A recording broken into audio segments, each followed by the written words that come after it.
la sortie d'OpenOffice 3, alors la 3.0 pour ceux qui l'ont déjà utilisé, a été un peu... c'est sorti un peu peut-être rapide. La 3.1 effectivement devrait être de bien meilleure qualité, elle est actuellement en release client. Aujourd'hui, il est clair que des migrations en fait OpenOffice, des marchés de migration OpenOffice dans le domaine du secteur public on en voit, et des clients qui se posent la question, des gens en fait qu'on pourrait même pas imaginer en fait dans ce domaine-là, ne serait-ce que des groupes comme Carrefour. C'est juste le groupe Carrefour, quoi. Enfin, c'est à l'échelle, ça commence à être un acteur important dans ce domaine-là. Se pose la question, alors pas forcément de remplacer tout, puisque évidemment il y a tout un tas d'acteurs qui bénéficient de fonctions, que ce soit dans Access ou dans Excel, qu'on aura du mal à retransmettre tout de suite, et qui même peut-être perdureront effectivement de par le développement d'applications à l'intérieur de ces outils-là. Mais aujourd'hui, effectivement, le fait que de systématiser l'installation d'une suite Office sur un poste, aujourd'hui la question se pose de systématiser plutôt une suite OpenOffice, avec effectivement tout un tas de cas d'usage où on conservera une double installation. Et aujourd'hui, la possibilité par exemple pour OpenOffice 3 de supporter tous les formats X, donc DocX, PPTX et ainsi de suite, offre aussi de grandes possibilités de mix entre les deux suites, et donc potentiellement pour un client de commencer à adopter la suite de façon mesurée. Donc sur le sujet bureautique, en tous les cas, c'est aujourd'hui clairement des sujets d'intérêt et pour nous et pour nos clients. Je ne parle pas de la distribution elle-même, quoique. Aujourd'hui, la distribution effectivement Linux, que ça, si on prend une Ubuntu, une Fedora, une distribution SUSE ou autre, on arrive effectivement à des niveaux fonctionnels qui commencent à être assez intéressants. Il faut quand même avoir envie d'y passer, c'est-à-dire qu'il y a quand même un effort effectivement à produire, mais il est clair qu'aujourd'hui on est bien loin des premières expériences qu'on avait. C'est pas encore sur 2009, je pense qu'on verra les migrations massives en fait de postes, quoi qu'il y ait eu des annonces à un moment donné sur certains effets, mais en l'occurrence les migrations ne sont pas réellement là. Pour donner un exemple, on maintient le poste des députés, on s'aperçoit bien qu'effectivement aujourd'hui il y a vraiment des opportunités, mais c'est pas encore tout à fait mûr. Donc évidemment ça signifie que ces logiciels-là, nos clients nous attendent, en l'occurrence pour la problématique du support, pour le support de ces outils, sous Windows, notamment. La gestion de parc, l'inventaire et le télédéploiement, l'OS provisioning, aujourd'hui en un an, c'est notre offre française, et là j'ai envie de faire un petit cocorico quand même, qui a vraiment énormément évolué. Alors je pense notamment en fait, je vais les saluer quand même encore une fois grâce à nos gendarmes, puisqu'en fait la partie inventaire, qui est vraiment un sujet un peu compliqué, a bien été retravaillée en fait depuis 1 ou 2 ans en fait sur le logiciel OCSNG. Sur la partie effectivement gestion de parc GLPI, là en l'occurrence c'est plutôt un conglomérat dont on fait partie nous, mais également d'autres, et qui permet aujourd'hui d'avoir un couple sur ces deux logiciels qui dépasse largement nos frontières, bien que ça soit à l'origine d'un logiciel français, puisque maintenant en fait de par le monde il commence à être utilisé, et non seulement utilisé mais réellement fait un composant clé. C'est-à-dire que là-dessus, sur cette gestion de parc là, on peut commencer effectivement à aller gratter des éditeurs qui jusque-là étaient vraiment vraiment extrêmement bien placés. Encore une fois, je pense qu'on n'a pas tout le spectre, mais pour tout un cas d'usage qui représente peut-être 80% des usages aujourd'hui de ces logiciels-là, les fonctions en fait offertes à travers OCSNG et GLPI sont vraiment extrêmement intéressantes. On va dire que là, ce sur quoi nous attendent peut-être nos clients aujourd'hui, c'est plus la partie CMDB et ITIL, sur lequel l'Inagora développe une offre, mais qui est aujourd'hui en phase de maturation. Et aujourd'hui, je pense que sur toute la problématique de développement, bon, ça fait déjà un certain temps, mais grâce effectivement à la transformation open source de Java, c'est vraiment universel, c'est qu'aujourd'hui sur la partie développement, aujourd'hui l'innovation elle est clairement située dans le logiciel, dans le domaine de l'open source. Alors il y a effectivement tout l'environnement.net, dont je ne fais pas cas en l'occurrence, mais je pense que sur tous ces nouveaux langages, que ce soit effectivement sur Ruby on Rails, que ce soit sur des logiciels encore plus up-to-date comme Scala, ou même sur des fondamentaux comme Java, aujourd'hui clairement toute l'innovation elle se trouve dans le périmètre open source.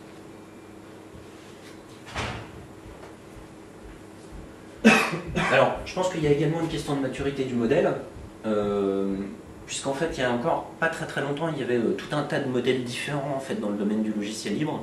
Je pense que, j'en parle pour nous en l'occurrence, mais y compris en fait pour d'autres acteurs dans le domaine, il y a une forme de maturité autour de ces logiciels, des modèles d'organisation qu'on peut trouver.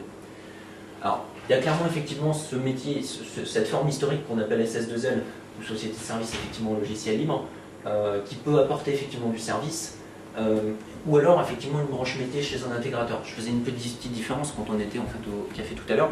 Je disais simplement, quand on a affaire à une SS2L, en général on va avoir une sensibilité au logiciel libre qui va être extrêmement importante, c'est-à-dire qu'on va se retrouver sur des gens qui sont probablement plus proches de la communauté, mais effectivement avec une sensibilité peut-être métier et une connaissance en fait des problématiques un petit peu plus faible. A l'inverse, quand on se retrouve chez un gros intégrateur, l'intégrateur a la possibilité de voir les mêmes problématiques vues du volet logiciel libre ou vues d'un certain nombre de projets qu'il a effectués avec du logiciel classique, et donc son expérience métier va être plus importante. Par contre, son appréciation effectivement du monde logiciel libre et de la façon d'interagir, elle va être un peu plus limitée parce qu'effectivement, c'est pas son métier d'origine. Et même si effectivement il y a un certain nombre de gens qui viennent l'aider sur ce périmètre-là, c'est parfois même un peu compliqué, ne serait-ce que sur les problématiques de reversement, parce que qui dit reversement dit propriété intellectuelle, dit adaptation des contrats de travail, dit adaptation des contrats clients.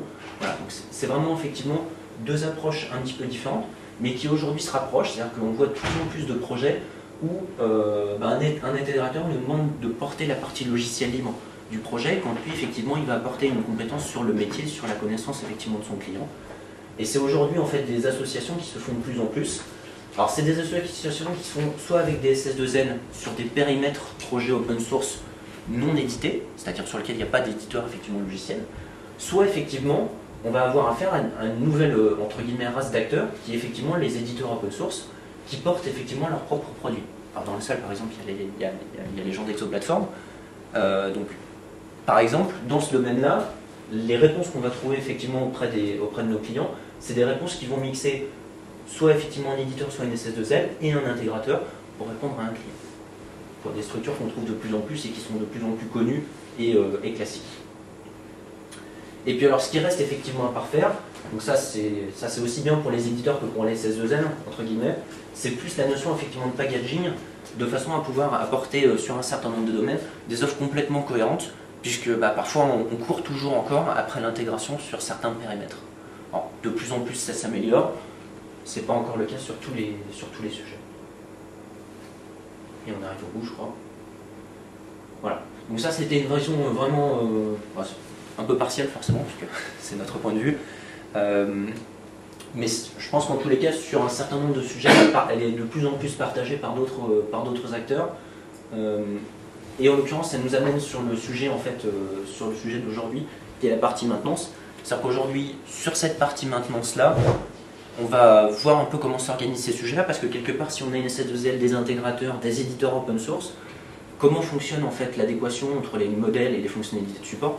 Et c'est un petit peu le sujet de la présentation là, sachant que cette présentation, effectivement, elle a un peu évolué, puisqu'en fait maintenant elle a 3 ans et demi, c'est le premier point de la présentation. Cette offre, en fait, aujourd'hui, elle a été positionnée en fait à travers un premier marché qui est le marché support logiciel libre pour le ministère des Finances.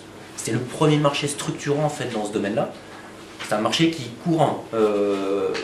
qui a couru en fait qui court toujours, mais en l'occurrence ça a changé de titulaire sur la fin de l'année 2008. Et donc on l'a initié ce marché-là de façon à supporter 160 logiciels. Ça commence à faire 160 logiciels libres pour le ministère des Finances dans un cadre forfaitaire avec un certain engagement de niveau de service.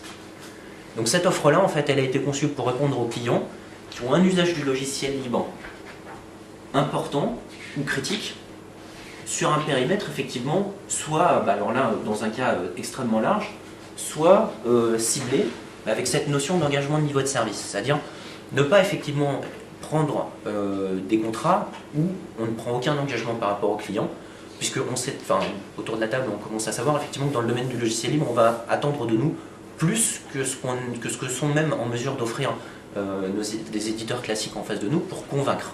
Parce qu'il n'y a effectivement pas forcément d'éditeurs sur chacune des solutions qu'on va intégrer. Et donc sur ces solutions-là, il va falloir qu'on apporte un niveau d'engagement de service plus important. Et cette